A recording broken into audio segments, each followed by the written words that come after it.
Irvine. And standing by to join me is international best-selling author, executive producer Mark Mincolla.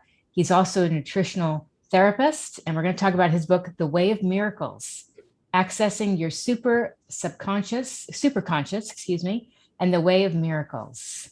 And we're going to talk about the documentary, which I loved, Mark. Thank you so much. I want to back up because I always like hearing people's backstories. When did you first know this was something that interested you? The focus of the book, the focus of the film. I mean, was this years in the making, or was this later on in life? When did it start?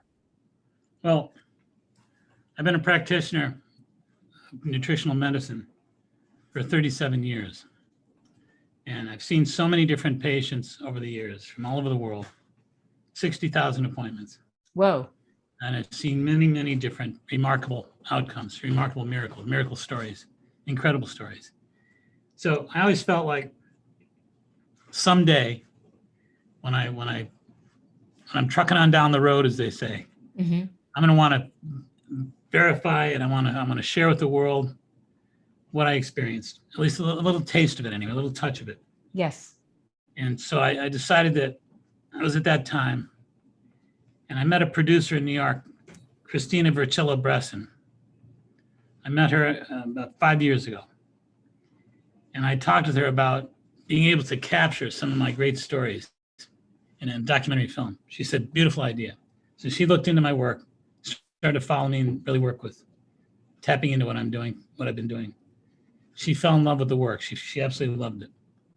So she said, do you think we could put together half a dozen stories, great patient stories? So I said, let's fire it up. Let's do it. So 5 years ago, we started mapping out the program, mapping out the film, and tapping into some remarkable experiences. We had people, one woman had a brain tumor, and cancer. Another woman had breast cancer. Breast cancer. Yeah. Another man with Parkinson's, another one with infertility. Great stories, amazing. And we have great storytellers too. The people that actually told the stories are remarkable people. So we shared these great stories with the world, and it just became a very powerful drive for us to actually share the miracles of the world and just to awaken the world to the possibility of miracles. The miracles aren't impossible. They're very likely. They're very real. They're very possible. Sure. And they're part of our world. They're part of our consciousness. So we wanted to open up the world to the prospect of miracles. Well, also what touched me, and I know things have happened in my own life, is you don't necessarily have to become your diagnosis. So if someone says you have, stage 4, whatever cancer, you have, to me, you have control.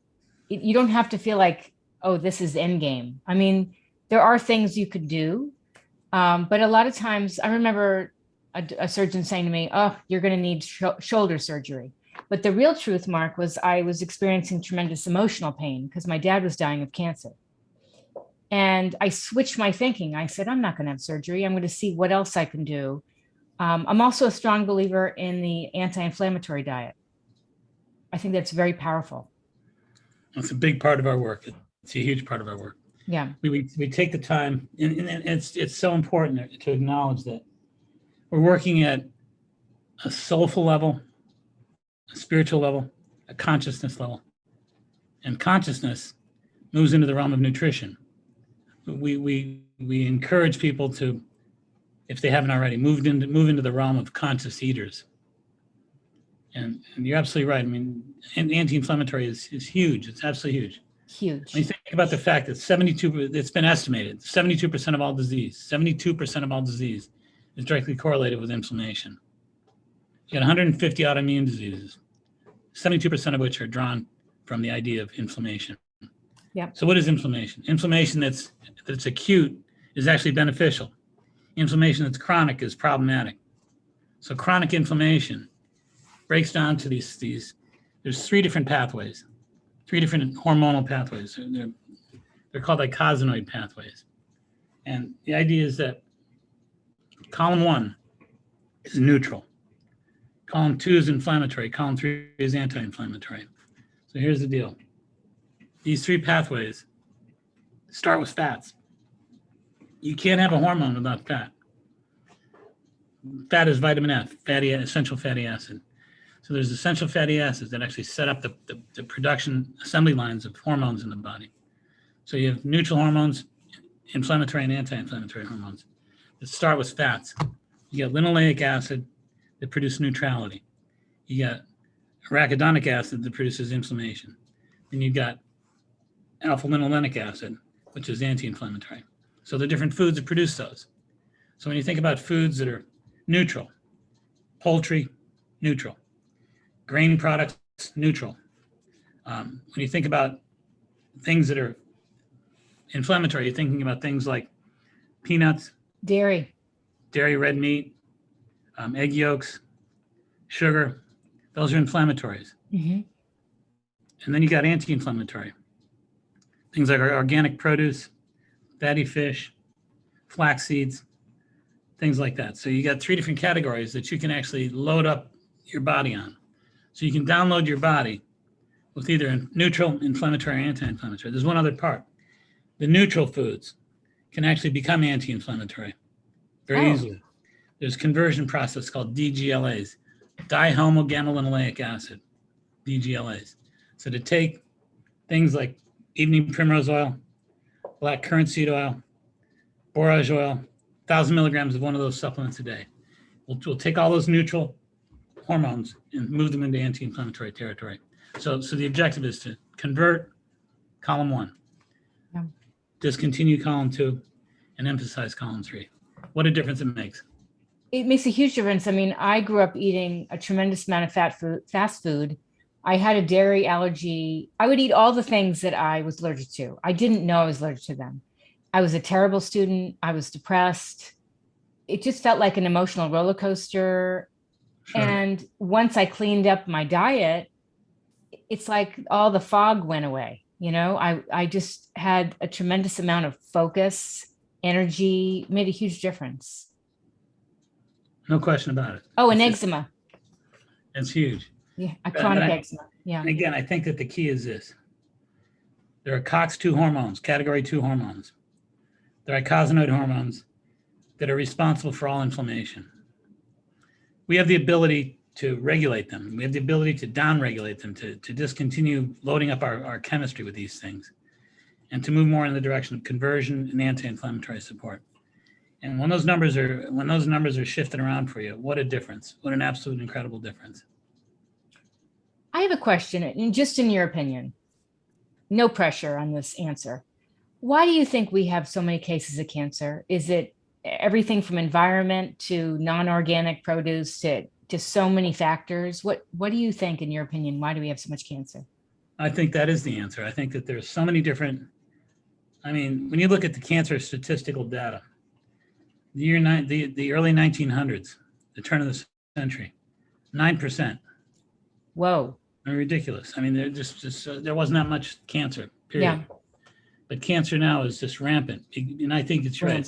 It's our air, it's our water, it's our stress, it's our hormones, our stress hormones, our sugar.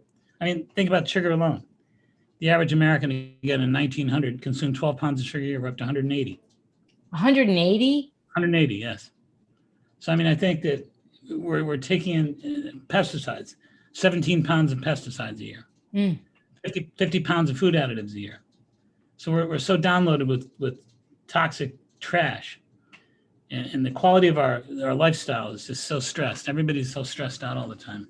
Right. People have insomnia, they have anxiety, they have depression. It's not an easy planet to live on.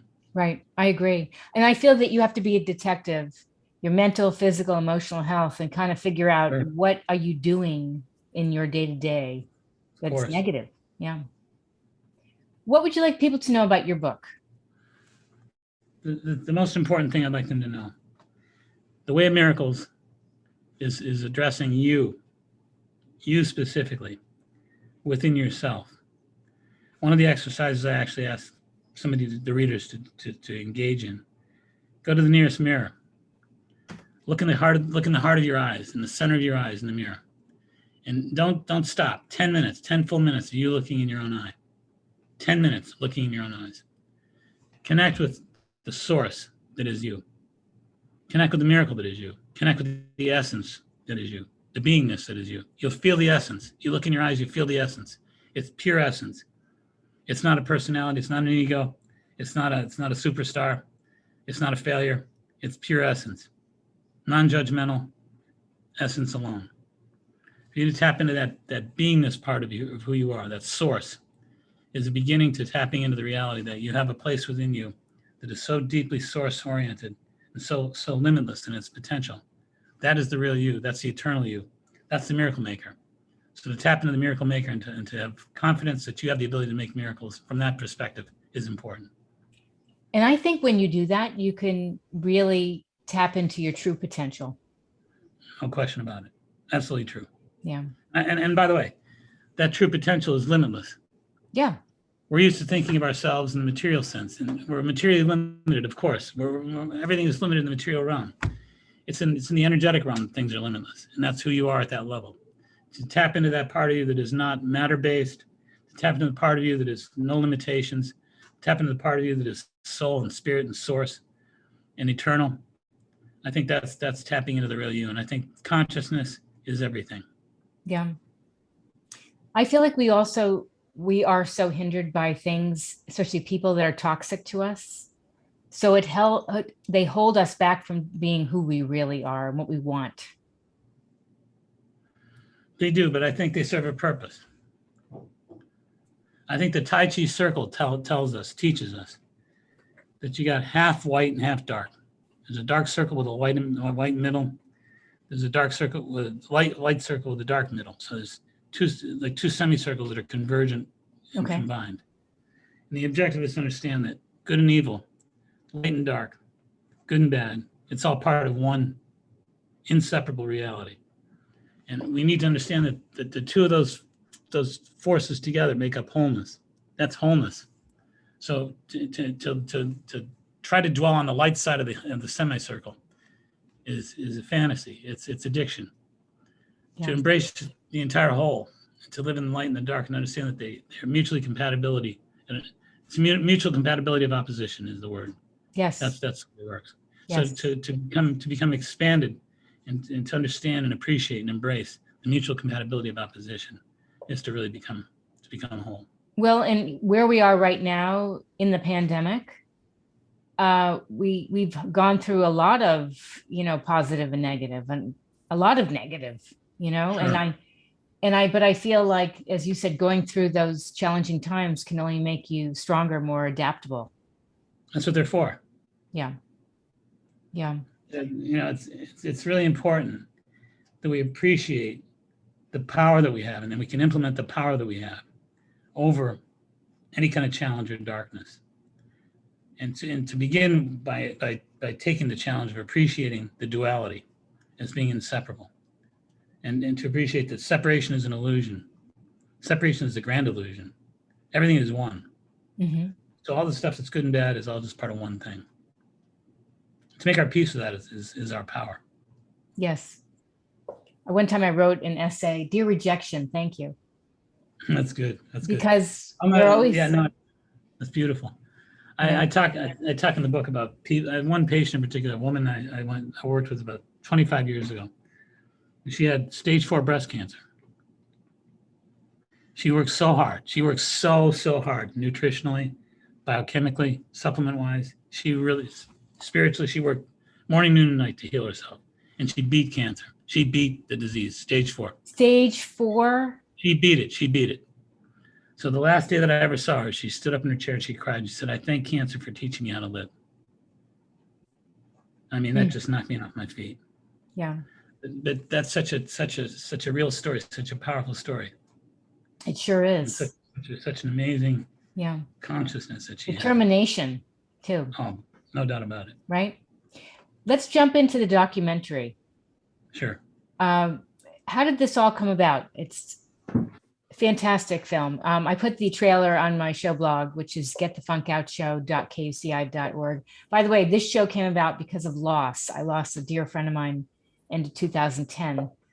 And so when I heard about what you do, I thought, oh, I would love to have him on my show. But So as a side note, I put the trailer on my blog. The Way of Miracles, the documentary, is on there. It's published by Beyond Words, distributed by Simon & Schuster. Well, that's the book, correct? Yes. Tell me Distributed about by them. The film is distributed by them. The book is published by them. Yes. Thank you for putting it up, Janine. I appreciate that. Absolutely. Tell me about the documentary, how this all came about. Well, again, as I said earlier, it was really important for me to try to freeze frame a little bit of the miracle that I grew up with, which is I feel like I stumbled over. I feel like I took a hike in the woods and stumbled over a treasure that nobody knew about. And I just decided I had to tell the world. I had to shout it out from the rooftops. I had to tell the world that there's a miracle waiting for you to tap in. It's for real. It's for anybody that wants to claim it. And you don't have to live in disbelief anymore, in darkness. You don't have to live in depression. You can make a difference. You can tap in. You can channel it. You can take part in the process of miracle making. So we wanted to make sure that the patients told their stories. Told them artfully, in a way, inspirationally, in a way that could convince the viewers that this is about them. Yeah. Regular people telling beautiful stories, and these are your stories. These aren't my stories. These are your stories. Everybody that taps in like you did, it's designed to inspire you and to awaken your limitless possibilities. So, I mean, Christina was the same way. The producer, Christina Verchillo-Bresson, she was very convinced that we could change the world. There's nothing more motivating than the thought of enlightening the world. And you've got Deepak Chopra in it, Bruce Lipton. Yes. You know what? I had Rupert Sheldrake. Yes, but is it Shamini?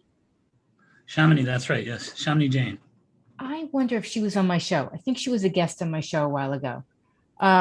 She was wonderful. She's absolutely dynamite. Yeah, she was special great. person. Love her. So where can people find out more about you and your book? Well, you can go to markmincolla.com. Mark, M-A-R-K, Mincolla, M-I-N-C-O-L-L-A.com. For the book, they can actually go to The Way of Miracles, actually, the Amazon. The film is thewayofmiracles.com. Okay. And again, everything's on the show blog, getthefunkoutshow.kuci.org. Anything else you'd like to leave the listeners with?